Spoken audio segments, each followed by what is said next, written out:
Okay, thank you very much, ladies and gentlemen, for paying me a visit. I'm glad there was nobody to stop you. I am back in my residence. Like I said, that if the military and police leaves my home, I will come back. I will only come back after they left my house. I'm glad I'm back and I'm safe. At least they failed to get me. And I'm so thankful to all the people that have protected me, the ghettos that have been feeding me, in those ghettos where I've been sleeping, and the people that were involved in this. Now you realize that it's not our abilities alone, but the connection with the population. When you are together with the population, when the population feels your pain and embraces your struggle, they will protect you. You will also remember that in the 80s when General Museveni was fighting the then government, because he was fighting because he had the right cause, people stood with him. So we thank the people that stood with us. We are finally here. I want to thank all the people that took part in the protest that we called for. It was a largely successful protest. As you've noticed, in most of the places where we planted banana stems, the roads have either been made or they are still strictly guarding those places, but many places have been worked on. That means protests actually work. Don't stop protesting. This regime will only listen to pressure from you and respond to pressure. Continue putting them on pressure, not only about roads, but every other injustice that you face in society. Our next demand as NUP is going to be our people, the missing people that were taken away, abducted, have never been seen again. We are going to be demanding for the release of political prisoners. So we are not going to stop. We are going to continue protesting and demanding for what's rightfully ours, demanding for the freedom of political prisoners and for the freedom of our missing persons. And of course, we will continue to engage with other forces of change and to ask them to also embrace that cause. We understand now that protests work, and we will get our people out of pressure. One other point that I want to make is I want to join the rest of our leaders and the rest of Ugandans in mourning the death of Mama Honorable Cecilia Ogwal. As you notice, we were not able to join the mourners, but now that we have our temporary freedom, we'll also be joining other mourners in celebrating the life of the Honorable Cecilia Ogwal. The little time I was with her in the Parliament, she was a source of good counsel. She was the mother. She was a source of great advice, and we shall miss her as a nation. We can only try to move in her footsteps. We send condolences and heartfelt compassion to her family. Mu Luganda, nsanyisa obbalaba bannange, nkomyewo era nga bwe nabagamba nti abasirikale ne poliisi banaava amaka gange nga nkomawo. Nkomyewo ndi musanyufu nti twasobodde okubeewala ne batatukwata. Bansalako wano nga bwe mwalaba, ne nabatolokako mu Robert style. Era mbadde mpitanga mu bantu, nga ndi mu bantu ba bulijjo. Njagala okwebaza ne sekwebaza abantu bonna abatukuumye mu ghetto gye tubadde nga tulya, ababadde nga batusuza mu bitundu ebyenjawulo, bantu ba bulijjo ababadde nga batambuza ku bodaboda zaabwe, mu taxi zaabwe, n'abadde nga batuwa amagezi oba advice. Kino kyongedde okutulaga nti struggle eno si yaffe ffekka, naye buli munnayuganda ali mu struggle. Every oppressed Ugandan is in this struggle. Buli muntu ali mu struggle, era osobola okukola ky'osobola okukola. Bw'oba sigwa ali ku front line, osobola okusupportinga abo bali ku front line. Mukirabye nti tubadde tusobola okuyita ku bapoliisi n'abasirikale, naye nga abantu ba bulijjo be baba tuyisaako. mujjukira Museveni bwe yali alwanyisa Obote mu myaka gy'ekinaana abantu be baamukuumanga kubanga kye yali alwanirira abantu baali bakikiririzaamu abantu baamukwekanga naffe abantu batukweka ate n'abalala abali mu mmwe nabo batukweka kubanga nabo banyigirizibwa. Protest yaffe ya succeedinze okwekalakaasa kwaffe kwakoze bulungi nnyo. Munajjukira nti buli kitundu kye twekalakaasa ne tusimbamu ebitooke ebisinga obungi babikoze nga bali ku pressure ate ebiraawe batanabakola bakuumawo namundu kitegeeza nti nabo bajja kukolawo era mbasaba yonna gye muli temulekeraawo ekyo kyabadde nga kyakulabirako buli we munyigirizibwa muba mulina obutali bumativu mwekalakaase mu ddembe mwekalakaase mu ngeri yonna gye musobola. Mulabye enguudo bazikoze era bwe munaagenda amaaso nga mwekalakaasa nga buli awali ekinnya musimbawo ekitooke bajja kukolawo kubanga tebalina kapasite ekuumawo olubeerera buli bavaawo nga musimbawo ekitooke bajja kukoowa bajje bakolewo ekyo nakyo kiggwe kuba twagala just kutereeza nsi yaffe. Okwekalakaasa ffe ng'aba NUP kyetugenda okuddako okudimandinga kyetugenda okuddamu okubanja be bantu baffe abaawambibwa. Tubabanja twagala abantu baffe omuli John Bosco Kibalama, Kanata Muhammad Damulira n'abalala tubaagala era tugenda kunga bannayuganda okwekalakaasa mu ngeri yonna esoboka okutuddiza abantu baffe. Tugenda n'okwekalakaasa olw'abantu baffe abali mu makomera aba political prisoners ba Olivia Lutaya ba Machete bakalanzi n'abalala abatalina musango. Museveni ali mukuta badifayira abakwata abaana ababbi ba ssente z'omusolo naye abantu baffe abatalina musango babasibye. Tetugenda kulekerawo okwekalakaasa. Batusomesa nti omuntu yenna bw'agezaako okukulemesa okuba n'eddembe lyo ekikola ky'olina okukola eky'obuzira kwe kumulaga nti osobola okubeera nalyo lwampaka. Volaba bwe bansibidde wano natoloseewo mbalage nti neekalakaasa. Okutoloka kwange kyabadde kikolwa kya kwekalakaasa. Okulabikanga mu kibuga kyabadde kikolwa kya kwekalakaasa era tugenda mu maaso n'okwekalakaasa. Buli weenaafulumanga wano kijja kuba kikolwa kya kwekalakaasa. Tugendagenda maaso nga tulaga obutali bumativu kubanga tukikola mu ddembe. Tugendagenda maaso nga tubanja abantu baffe twagala tubafune era tugenda bafuna. Nammwe bannayuganda tubakunga buli omu okusala amagezi gonna era tugenda kwengejenga ne bannaffe aba forces of change abalala ne omulamu ogwo nagwo tuguteeke ku mwanjo ogw'okubanja abantu baffe. Njagala nabo bakulisaayo mu busibe kuba nategeezeddwa ti ne wa Dr. Besigye ne wa Lord Mayor abasirikale babajjeyo. Mpozi n'ensonga esembayo njagala ogatta eddoboozi lyange ku bannayuganda bonna okubagiza famire n'abenju n'emikwano gya Honorable Cecilia Ogwal maama waffe akabanga ke nali naye mu paliamenti yali mukulembeze ow'okulabirako ng'alinga maama waffe ng'atulungamya bulungi nnyo tujjamu misinga omukama omwoyo gwe agumuzikisa. Mwebale nnyo mwebaliye ddala basebo ne bannyabo. Okay, let's focus on the issues that have been spoken. Let's see.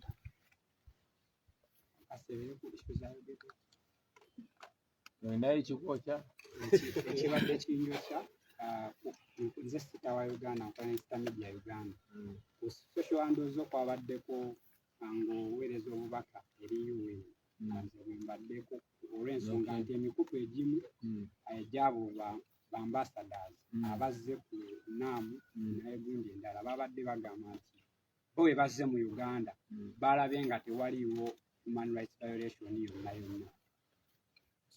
Kakati era ekyo nakyogeddeko kya buswavu nnyo. Abazungu abasinga abakozesa abadikiteta mu Africa olwa interest zaabwe era si kyanjawulo nga abakozesa Museveni ayagala nnyo okutunuulira ba opposition oba no balibolinga nga ba western puppets naye Museveni the western puppet number 1. Twavumiridde nnyo ekya Ssaabawandiisi wa UN okujja mu Uganda n'atayogera ku kunyigirizibwa kuli mu Uganda natayogera ku kutyobola ddembe ly'abantu n'asanga nga abakulembeze b'opposition tuli under house arrest mu bumenyi bw'amateeka n'atakyogerako. Naye ate n'okusingira ddala si ku Uganda yokka wabula tulina crisis e Congo. Abafirika basukka miliyoni 5 battiddwa e Congo naye ne kitayogerwako. So kyabadde ng'ekiraga nti ku ye obulamu bw'Abafirika si kikulu nnyo ate nga tumanyi nti obulamu bwonna bwenkanankana. So twabategeezezza nti UN erina okudda ku mulamu ogwagiteekesaawo oba si ky'abantu bajja tandika ogikubamu ebituli nga bwe bakubye ebituli mu mukago wa non-aligned movement gwatandikirwa okuyambako abantu abali banyigirizibwa naddala Abafirika abali mu bufuzi obw'abazungu Abafirika mu South Africa abali banyigirizibwa mu apartheid nga bebintu kati ebiri mu kugenda maaso. So non-aligned movement nayo yaluuzinga oba yavaamu omwoyo gwayo gweyina okwenoonya oba si kijja kulekerawo okugoberwa n'okuweebwa ekitiibwa. Kibuuze kibuuze kankikutaase. Thank you very much. Yeah, we criticized the Secretary General of the United Nations for coming to Uganda and not even mentioning the gross human rights violations that are ongoing in Uganda. He was in Uganda when the opposition leaders are under house arrest, including myself, who was on the run from the military. He did not talk anything about the gross human rights violations and the abuse of democracy in Uganda. He did not even talk about the massacres and the mass killings in the Congo, where up to 5 million Africans have lost their lives. He did not talk about the plunder and dehumanization and humanitarian crisis that is ongoing in the Congo. That, to many of us, spoke to the hypocrisy of the UN. It spoke to the disregard of African lives. While other lives are being considered, African lives didn't seem to matter to him. We criticized him, called him out, and called on the UN, reminding them that the UN must stand for the values for which it was established, or else it will attract resistance and disdain and, dislike and indignation from the oppressed people of the world. Mr. Bill. I just wanted to know from you, you're talking about the protests, especially in terms of bad roads, and you're still demanding that the members who were abducted by the security authorities should be released. For how long are you going to carry on with these protests, and how do you intend to carry them? We are going to carry on these protests in very many different ways, and we also call upon the population to give thoughts. This is not just an issue of we, the leaders. It's a national issue. These roads, we started with the soft protests that are doable and which can give immediate results. And we realized that after that pressure, many of the roads where we planted banana stems were worked on. That is the kind of response we wanted. And we encourage people to continue that. In the same way, having realized that this regime only responds to pressure, we are calling upon people, our people, especially we as a national inter-platform, to demand, to use similar ways of protest, various ways of protest, to demand for the return of the missing people. I might not give you the tactics that we're going to use as of now. Like I said, there will be various, but we are going to protest constantly until there is a difference. Jide mu Luganda.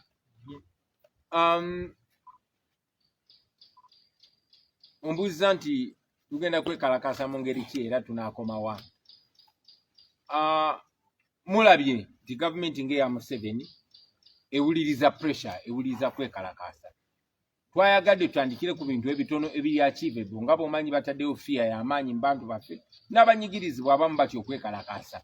Abalala balowooza nti okwekalakasa kasuka bukasu mayinja nakwogana. Nedda, okwekalakasa kwe kulaga obutali bumativu. Oyinza n'okwekalakasa ng'osigadde wo, oyinza n'okwekalakasa ng'otambula mu ngeri emu, oyinza n'okwekalakasa ng'oyimba.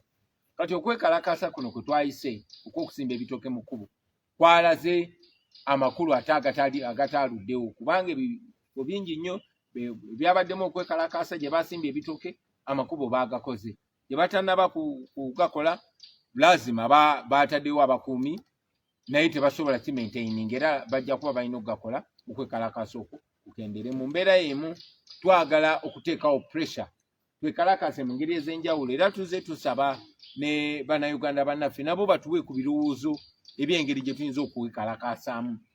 Kwegamba kibeere nga kituuka ku buli muntu, nga tubanja abantu baffe abawambibwa be tutamanyi ko mayitire n'abo abali mu makomera mu bukyamu.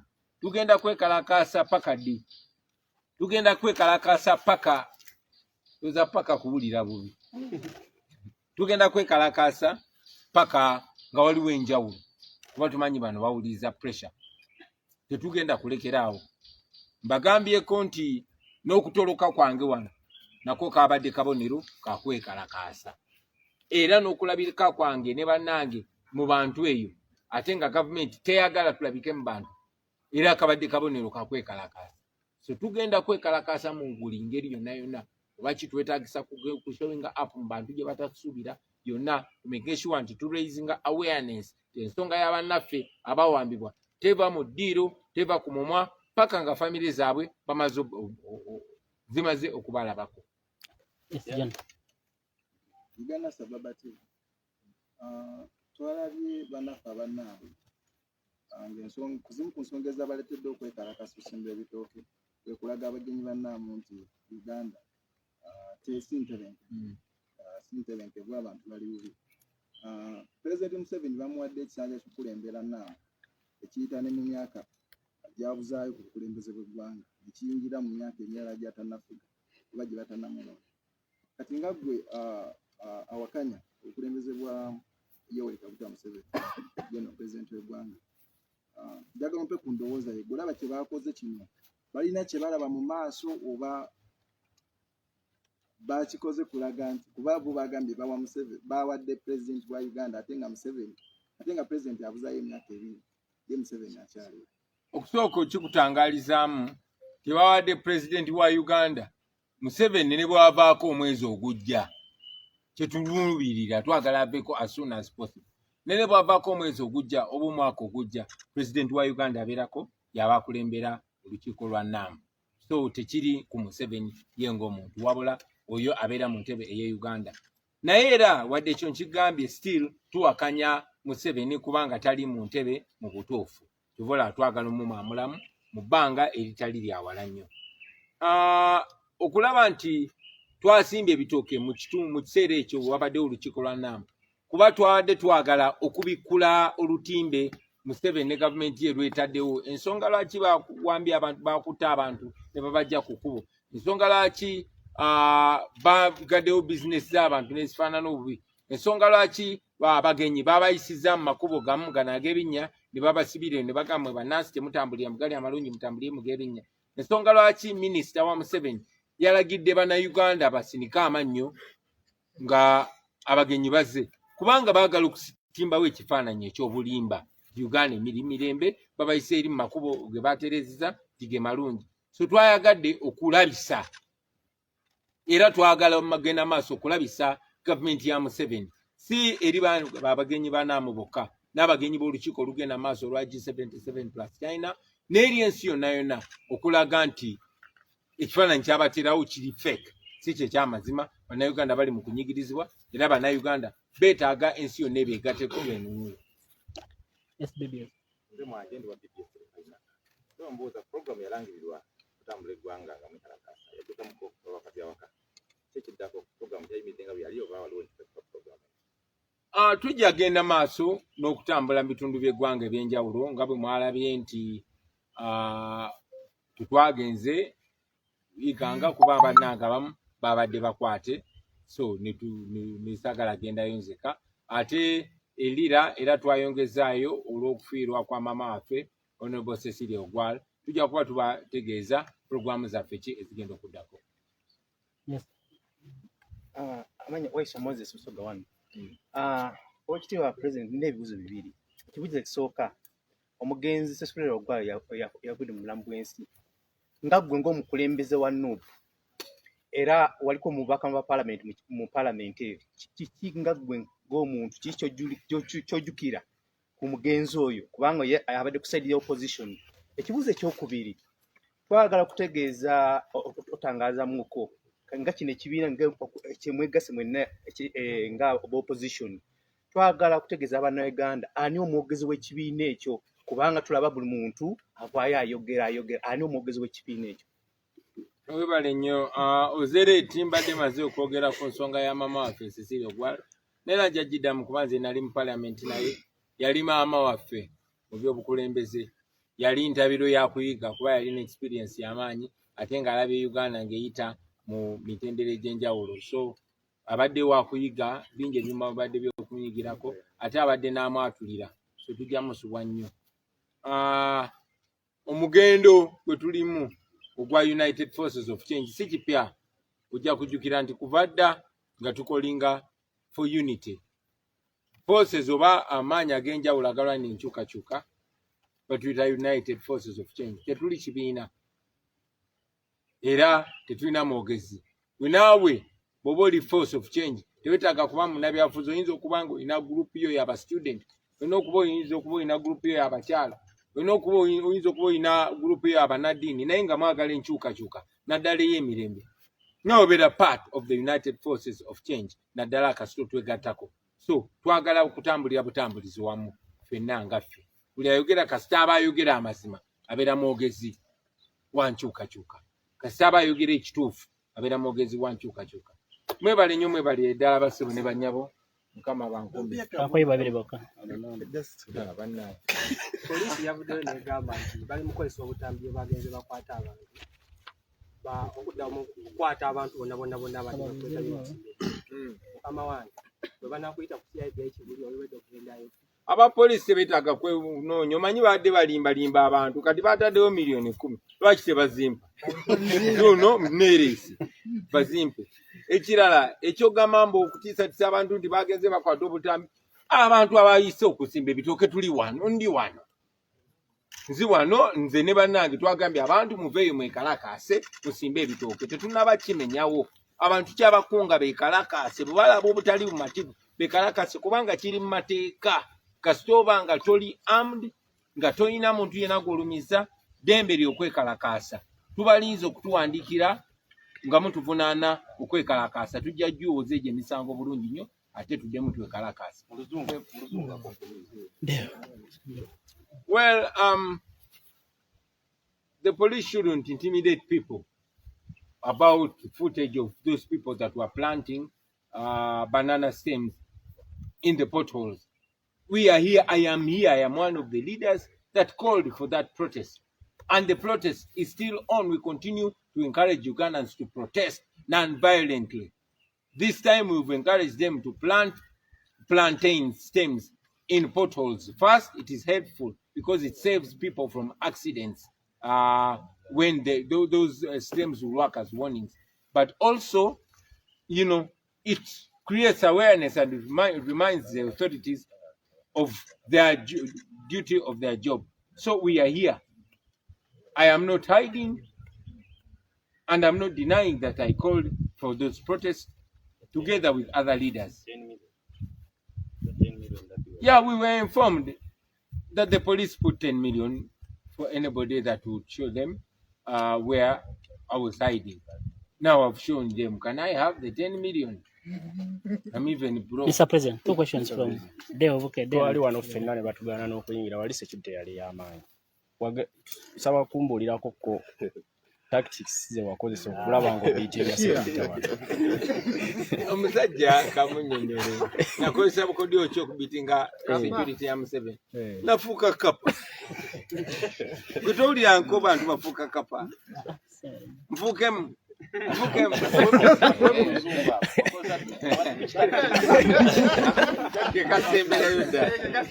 Well, Sedel is asking how I was able to be security. As you must have heard people saying, I became a cat. So I'm sure you've heard that in the 80s, somebody used to become a cat and evaded security. So I also became a what? Thank you.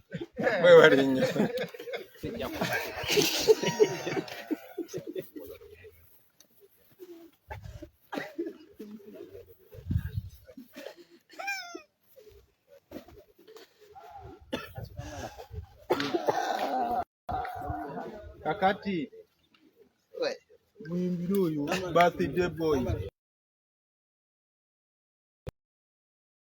bazimukwase kubanga amaze ne yeeraga gye bali. Mukkirize baganda bange mbasiibule abali ku Ghetto TV mwe bali nyuma ddala kubeerako omukama atakuumira mpeera bw'atyo abatukuumire olunaku olulungi. Tugenda kuba twongera obatuusaako ebintu ebirala ebyenjawulo naddala ebikwata mu kisaawe ky'ebyenkyukakyuka oba ekyebyobufuzi ku ludda olw'opposition naddala mu kibiina ekya National Unity Platform saako n'ekisinde ekya United Force of Change. Osobola otugoberera ku mikutu gyaffe egya YouTube, osobola okuteekamu Ghetto TV UG, ojja kuba ofuna ku Twitter ne ku mikutu emirala egye